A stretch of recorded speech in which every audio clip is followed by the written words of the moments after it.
नया news channel लाने से पहले हमने पूछा कि आप क्या देखना चाहते हैं, तो जवाब आया भारत के दम से पाकिस्तान की निकलती जान तक। तो देखिए तक 360 गली से ग्लोब तक।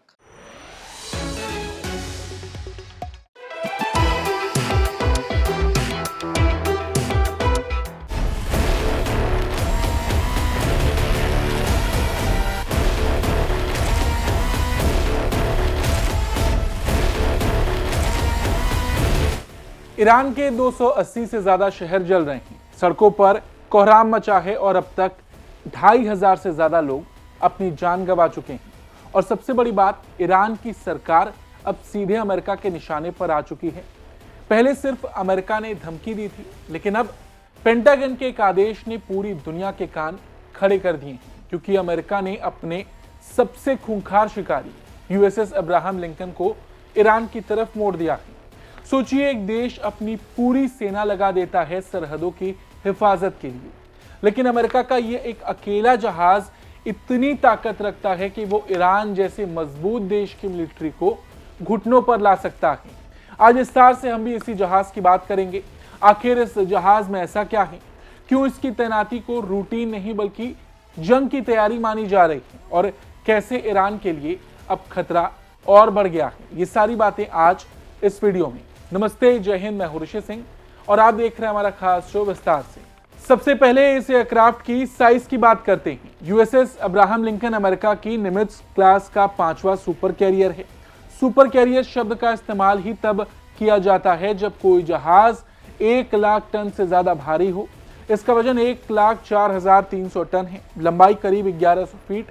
अगर आप इसे न्यूयॉर्क की किसी इमारत के बगल में खड़ा कर देंगे तो ये वहां के बड़े बड़े टावर्स को छोटा दिखा देगा। सोच लीजिए कितना बड़ा होगा। पावर को देखें तो ये पूरी तरह से परमाणु ऊर्जा यानी न्यूक्लियर पावर्ड है। इसके अंदर 2 wasting house A4W nuclear reactors लगे हैं। इसका मतलब क्या है? इसका मतलब कि इसे कभी तेल भरवाने के लिए रुकना नहीं पड़ता। ये 25 साल तक बिना रुके समंदर में दौड़ सकता है। इसकी टॉप स्पीड 56 किलोमीटर प्रति घंटा से ज्यादा है। समुद्र के बीचों बीच इतनी भारी मशीन का इतनी तेजी से चलना अपने आप में बहुत बड़ी बात है। इस जहाज की सबसे बड़ी खूबी है इसका कैरियर एयर विंग 9 CVW9। इस जहाज पर एक साथ 90 फिक्स विंग एयरक्राफ्ट और हेलीकॉप्टर्स तैनात रह सकते हैं। मतलब सोच लीजिए, अगर अमेरिका चाहे तो एक साथ 90 F-35 फाइटर जेट्स को इस पर लेकर चल सकता है। अब जरा गहराई से सोचिए, दुनिया के कई देशों की पूरी वायुसेना में भी 90 आधुनिक फाइटर जेट्स नहीं होते। ये अकेले इतने विमान लेकर चलता है। अब एक सवाल यह है कि इस पर क्या क्या है। F-35C ये दुनिया का सबसे एडवांस स्टेल्थ फाइटर जेट है। दुश्मन का रडार इसे देख नहीं पाता और ये चुपके से हमला करके निकल सकता है। इसके अलावा FA-18E F सुपर हॉर्नेट, ये वो विमान हैं जिन्हें आपने टॉप गन फिल्मों में देखा होगा। ये हवा से हवा में लड़ने और जमीन पर बम गिराने में माहिर हैं। इसके अलावा EA-18G ग्रोलर, ये दुश्मन के रडार, रेडियो और कम्युनिकेशन को पूरी तरह जैम कर सकता है। इनके अलावा E-2D हॉकाई, ये कुड़ता हुआ रडार स्टेशन है जो सैकड़ों किलोमीटर दूर से दुश्मन की हलचल देख लेता है। और सबसे बड़ी बात, यूएसएस अब्राहम लिंकन अकेला नहीं घूमता, इसके साथ चलता है कैरियर स्ट्राइक ग्रुप 3।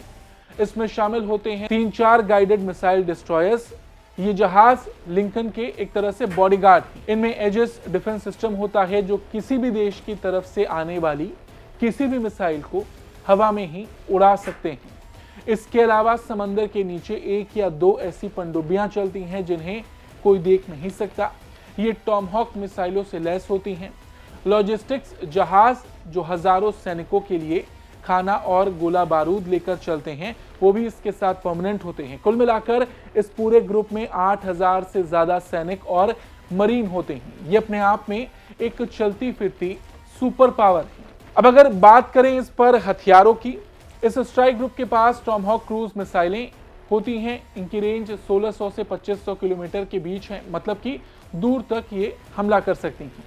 इसका मतलब समझिए, अब्राहम लिंकन ईरान की समुद्री सीमा के पास जाने की जरूरत भी नहीं समझेगा। वो सुरक्षित दूरी से ही ईरान की राजधानी तेहरान या उसके सुरक्षित ठिकानों पर हमला कर लेगा। अकेले इस ग्रुप के पास 500 से 1000 टॉमहॉक मिसाइलें दागने की क्षमता है। एक ही रात में ईरान के पूरे डिफेंस सिस्टम को अपंग बनाने के लिए ये एक सुपर जहाज ही काफी है। अब आते हैं उस सवाल पर, अगर जंग हुई तो ईरान का क्या होगा। देखिए, ईरान के पास हजारों ड्रोन और बैलिस्टिक मिसाइलें हैं, लेकिन यूएसएस अब्राहम लिंकन का वहां पहुंचना एक मनोवैज्ञानिक दबाव है। लिंकन के विमान एक दिन में 150 से ज्यादा उड़ानें भर सकते हैं। वो ईरान की एयरफोर्स को जमीन पर ही खत्म करने की ताकत रखते हैं। ईरान की नौसेना ज्यादातर छोटी जहाज और गश्ती जहाजों पर निर्भर है। लिंकन के हेलीकॉप्टर और मिसाइलें मिनटों में ईरान की नेवी को समंदर में डुबो सकती हैं। ईरान का तेल व्यापार स्ट्रेट ऑफ होर्मुज पर निर्भर है। ये स्ट्राइक ग्रुप वहां पहुंचकर ईरान के तेल एक्सपोर्ट को पूरी तरह ठप कर सकता है। अब एक सवाल ये कि पेंटागन ने इससे दक्षिण चीन सागर से हटाकर यहां क्यों भेजा।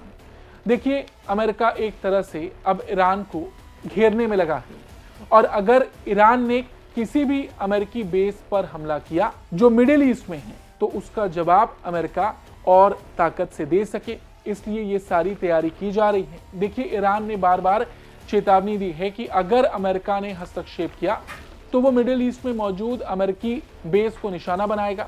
वहीं ट्रंप जैसे नेता इसे नेशनल सिक्योरिटी से जोड़कर देख रहे हैं। यूएसएस अब्राहम लिंकन का वहां जाना एक डेटरेंस है, यानी देखो मेरे पास क्या है, अगर तुम कुछ करोगे तो अंजाम बुरा होगा। एक तरह से ईरान पर दबाव बढ़ाया जा रहा है, लेकिन अंतर्राष्ट्रीय राजनीति में कई बार छोटी सी गलती बड़ी जंग की शुरुआत कर देती है। अगर जंग छिड़ी तो नुकसान सिर्फ ईरान या अमेरिका का नहीं होगा, पूरी दुनिया में तेल की कीमतें बढ़ेंगी, सप्लाई चेन टूटेगी और हम सब उसकी चपेट में आएंगे। भारत जैसे देश के लिए ये बड़ी चिंता की बात है, क्योंकि हमारे लाखों लोग मिडिल ईस्ट में रहते हैं और हमारी ऊर्जा जरूरतें वहीं से पूरी होती हैं। तो कुल मिलाकर इस महाशक्तिशाली जहाज की तैनाती से ईरान पर दबाव तो बढ़ेगा ही, लेकिन अमेरिका आगे जाकर क्या कदम उठाता है ये बहुत कुछ तय करेगा। ईरान में मौजूदा हालात बहुत खराब हैं, लगातार प्रदर्शन देखने को मिल रहे हैं और ट्रंप कई बार ये धमकी दे चुके हैं कि मदद रास्ते में है, और इस तरह की तैनाती ये दिखाती है कि बहुत जल्द अमेरिका ईरान के खिलाफ कोई बड़ा कदम उठा सकता है। फिलहाल आज की इस खबर में इतना ही। आपको ये खबर कैसी लगी कमेंट करके जरूर बताएं। धन्यवाद।